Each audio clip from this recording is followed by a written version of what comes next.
Hello, my name is Isaac Palma and I'm going to be sharing my testimony. I'm not from San Antonio, I'm actually from Roswell, New Mexico, and I moved here about 3 years ago so I could go to the high school that I went to, Performing Arts High School, because I'm an actor, I do acting, and I'm going to actually go to Chicago for theater. But growing up in Roswell wasn't easy. I didn't have the easiest childhood at all. I grew up around an abusive father. He didn't abuse me, well, he verbally abused me, and my mother especially, and he would come home drunk almost every single day, and he would just buy beer and drive with it and just drive around, and I would tell him, "That's stupid, what are you doing?" And he'd get mad at me. He would just tell me to shut up, that you don't know what you're doing. And I never really had a good relationship with him, and I hated my father.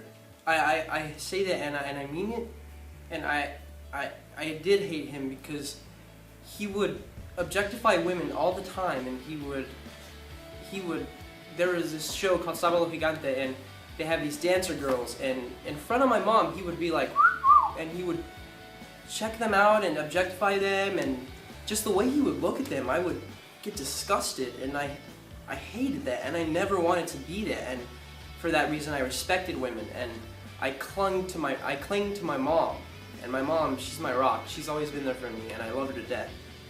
But I guess because of that, I allowed myself, I guess, to become molested. I was molested by my cousin, who's a year younger than me, at only 5 years old. He was 4 years old, and this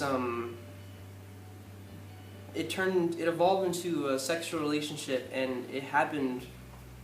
I allowed it to go on for 15 years of my life, and I don't know why I did, and there are times where I thought, well, maybe I'm just, homosexual, and maybe I can never love a woman, and I would blame God.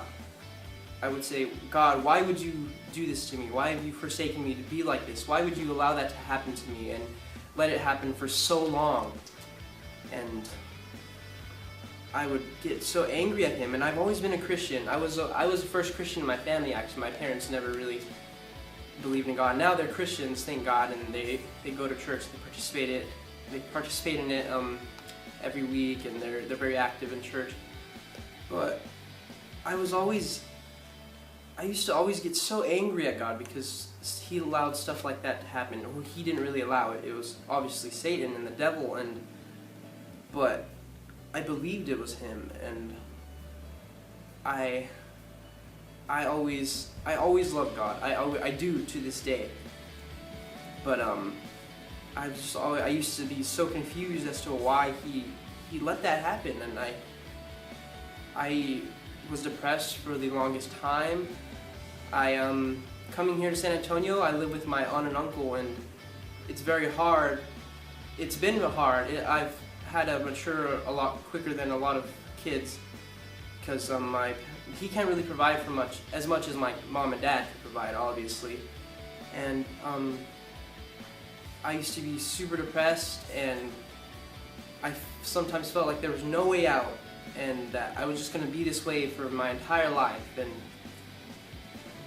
I would just get so mad, and I turned to drugs, I turned to premarital sex, and just even stealing sometimes, and lying, all of that stuff. And I always had this emptiness inside of me, this just gnawing emptiness that just gnawed at me, and I hated it. And I felt I would have fun with my friends, and I would do all this crazy stuff, and but it never lasted, and I never had that warmth, that just pure raw energy. And a year or two ago I met Lewis, and I met him at Campus Life at Holmes, because I used to go there before I went to the performing arts school I graduated from, and he invited me to his church, and I got really close to him. And Lewis, I look up to him so much. I love him so much. I consider him as like a spiritual father, honestly.